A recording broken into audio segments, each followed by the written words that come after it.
स्वागत आप सभी का। मैं हूं अनुराग पुनेठा। दिल्ली में वर्दी वालों पर भरोसा करना अब खतरे से खाली नहीं है, क्योंकि दिल्ली के उत्तम नगर से गैंगरेप की जो सनसनीखेज वारदात सामने आई है, उसमें पीड़ित नाबालिग ने आरोप लगाया है कि उससे रेप करने वालों में एक वर्दी वाला भी शामिल था। उस वर्दी वाले ने बंदूक की नोक पर नाबालिग से बलात्कार किया और उस गैंगरेप का MMS भी बनाया।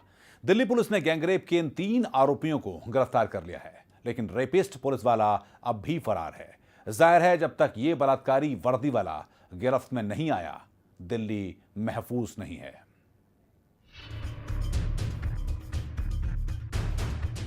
दिल्ली में रेप और गैंगरेप की खबरें तो हर दिन आती हैं, लेकिन अब जो खबर आई है वो दिल्ली को हैरान करने वाली है।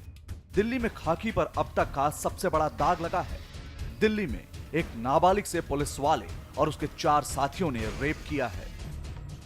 ये खबर पढ़ के एकदम दिल दहलता है कि 10वीं क्लास की लड़की को जिस तरह से रेप किया गया, और उसमें उस लड़की ने पुष्टि की है कि एक पुलिस ऑफिसर भी था जिसने अपना आई कार्ड दिखाया।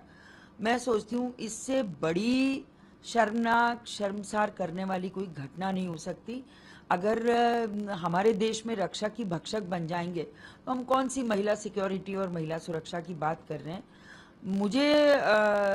मैं तो यही कहूँगी इस केस में कि 3 अरेस्ट तो हो चुके हैं, लेकिन वो पुलिस कर्मचारी था या अधिकारी था, कौन था, लेकिन वर्दी में था, उसको सबसे पहले जेल में डालना चाहिए। इसमें पुलिस को सूचना मिलने के बाद तुरंत कार्रवाई की है और केस दर्ज करने के बाद टीमें बनाई गई हैं, जिसमें पुलिस ने 3 व्यक्तियों को गिरफ्तार किया है, जिसमें एक मेजर है और 2 माइनर हैं, और बाकी जो 2 लोग रह गए हैं उनकी भी पहचान कर ली है। तो सर मतलब जो 2 लोग रह गए उसके लिए पुलिस के क्या प्रयास है? पुलिस उसमें सारे जिले की पुलिस लगी हुई है और हमें पूरा विश्वास जल्दी पकड़ लेंगे। देखिए, पुलिस के अंदर काफ़ी एक तरह से अब ये कहा जाए कि ट्रेनिंग देने की आवश्यकता है। हमारे पुलिस विभाग के जो भी पदाधिकारी हैं, खासकर नीचे स्तर पर, उनको बहुत तरह की या तो जानकारी का अभाव है या उनको अनुशासित करने में हम लोग पूरी तरह कामयाब नहीं हैं। तो एक पुलिस को एक नए सिरे से ट्रेनिंग देने की आवश्यकता है, ताकि वो अपनी जिम्मेदारी, अपना कर्तव्य समझ सकें।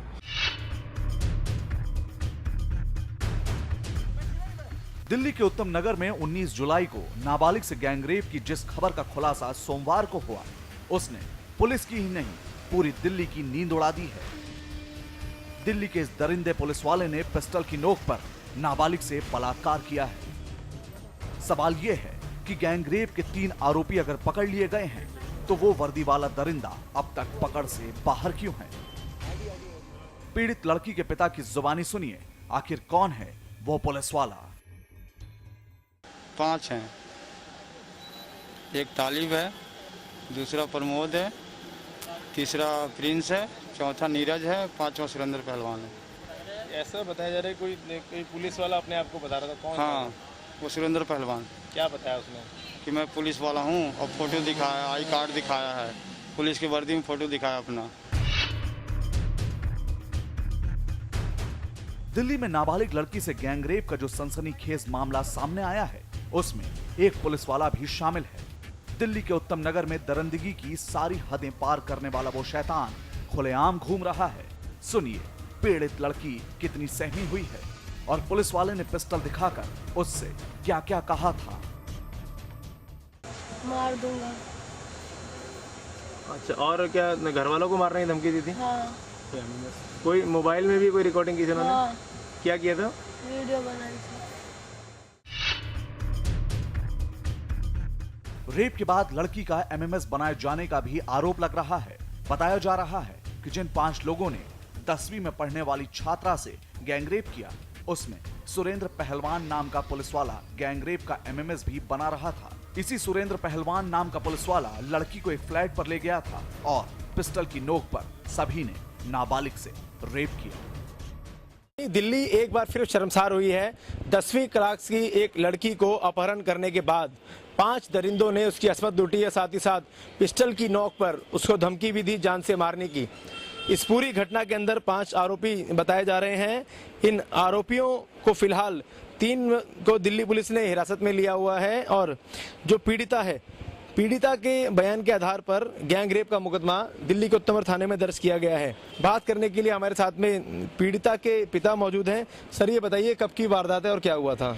19 तारीख की है। मेरी लड़की घर से निकली स्कूल के लिए, जैसे मारुति वैन में गई, उतरी, वहाँ पे 2 लड़के उसको उठा के बाइक पे बिठा लिए। फिर रास्ते में 2 लड़के और मिले जो हमारे इस कॉलोनी के ही है। इसके बाद जहाँ लेके जाना था झड़ौदा कला, वहाँ सुरेंद्र पहलवान रहता है, उसको फ़ोन कर दिया। इसके बाद लड़की को वहाँ से 1:30 बजे छोड़े हैं घर पे। हमें कुछ कहानी पता नहीं इसका। बच्ची ने जिस तरीके से बयान दिया है कि उसके साथ में मारपीट की गई, उसको पिस्टल दिखाई गई, साथ ही साथ उसका MMS भी बनाया। कितने आरोप किस तरीके से? 5 बंदे मिलकर के गैंगरेप किया है और डराया धमकाया, मारा भी है, पिस्टल भी दिखाया है और जान मारने की धमकी भी दी है कि तेरे माँ बाप को ख़त्म कर दूंगा। इस वजह से लड़की डरी हुई है और बताई नहीं। हमें किसी के जरिए कल पता चला है तो हम ये फिर एक्शन लिए। अभी फिलहाल जो 5 आरोपी आप बता रहे हैं उसमें से कितने लोग पुलिस की हिरासत में हैं? 3 आ गए हैं। फिलहाल 2 आरोपी जो है वो फरार बताए जा रहे हैं और 3 जो है पुलिस की हिरासत में है। लेकिन इस घटना के बाद एक बात तो फिर साफ है कि दिल्ली में जो लड़कियां हैं और महिलाएं वो कहीं भी सुरक्षित नहीं हैं। Sumit Chauhan, News Express, Delhi. जहां तो इस तरह इस रेप को अंजाम दिया गया, लेकिन दिल्ली में नाबालिग के साथ हुई इस गैंगरेप पर बयानबाजी ऐसी रही है जिसको सुनकर आप भी हैरत में पड़ जाएंगे। राष्ट्रीय महिला आयोग की अध्यक्ष कह रही हैं कि अब बलात्कार को रोकने के लिए अध्यात्म का सहारा लेना पड़ेगा, और दिल्ली महिला आयोग की अध्यक्ष कह रही हैं कि पुलिस के डंडे से ही रेप की वारदातें रुक सकती हैं। क्या अध्यात्म से रुकेगा गैंगरेप? राष्ट्रीय महिला आयोग की अध्यक्ष को सुनिए। ये कह रही हैं दिल्ली में जिस तरह का गैंगरेप हुआ है उसको देखकर तो ऐसा लगता है कि अध्यात्म ही ऐसी वारदातों को रोक सकता है। समाज की जो मानसिकता है वो मुझे अब लगने लगा है इन 3 सालों के काल में कि कहीं ना कहीं हमें अध्यात्म से भी जुड़ना पड़ेगा। रेपिस्ट पुलिस वाले को अध्यात्म कौन सिखाएगा? ममता शर्मा जी, दिल्ली में ना तो मंदिर की कमी है, न मस्जिद की और न गुरुद्वारे की। आप ही कह रही हैं कि जब रक्षक ही भक्षक बन जाए तो फिर लोग उम्मीद किससे रखेंगे? तो आप ही ये बता दीजिए कि दिल्ली में जिस पुलिस वाले ने नाबालिग से गैंगरेप किया है उसे अध्यात्म कौन सिखाएगा? मैं सोचती हूँ इससे बड़ी शर्मनाक, शर्मसार करने वाली कोई घटना नहीं हो सकती। अगर हमारे देश में रक्षक ही भक्षक बन जाएंगे तो हम कौन सी महिला सिक्योरिटी और महिला सुरक्षा की बात कर रहे हैं। दिल्ली महिला आयोग की अध्यक्ष कह रही हैं रेप रोकने के लिए अब डंडा चलाना होगा। दिल्ली में कानून व्यवस्था के हालात कितने बिगड़ गए हैं इसका अंदाजा आप दिल्ली महिला आयोग के अध्यक्ष के इस बयान से लगा सकते हैं। एक ओपन डिस्कशन होना चाहिए अवेयरनेस के लिए, क्योंकि ये बातें जो है ना, ये जो पॉर्न फिल्म्स और ये टीवी पे ये सारी देख देख के बच्चों के दिमाग आजकल हो चुके हैं ख़राब, और उन्हें जो है बिल्कुल भी कानून का डर नहीं रह गया। तो अब जो है पुलिस को सख्ताई दिखानी पड़ेगी और उन्हें अपने डंडे का इस्तेमाल करना पड़ेगा। कानून कितने भी सख्त बन जाए लेकिन मेन जो होती है पुलिस होती है, पुलिस को सख्त होना पड़ेगा। और अब खैर हो रही है पुलिस, ऐसी बात नहीं है। गुनाह कोई भी करे उसे बराबर की सजा हो। किशोरों से भी सख्ती से निपटे पुलिस। एक ओपन डिस्कशन होना चाहिए अवेयरनेस के लिए, क्योंकि ये बातें जो है ना, ये जो पॉर्न फिल्म्स और ये टीवी पे ये सारी देख देख के बच्चों के दिमाग आजकल हो चुके हैं ख़राब, और उन्हें जो है बिल्कुल भी कानून का डर नहीं रह गया। तो अब जो है पुलिस को सख्ताई दिखानी पड़ेगी और उन्हें अपने डंडे का इस्तेमाल करना पड़ेगा।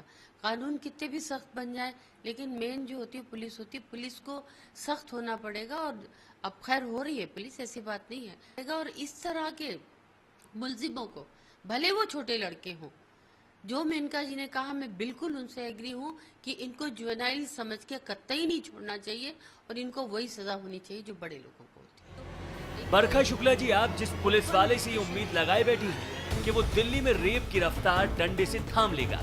वो पुलिस वाला ही अब बंदूक की नोक पर दिल्ली में रेप को अंजाम देता है। क्या ऐसी पुलिस दिल्ली में महिलाओं की सुरक्षा के काबिल है?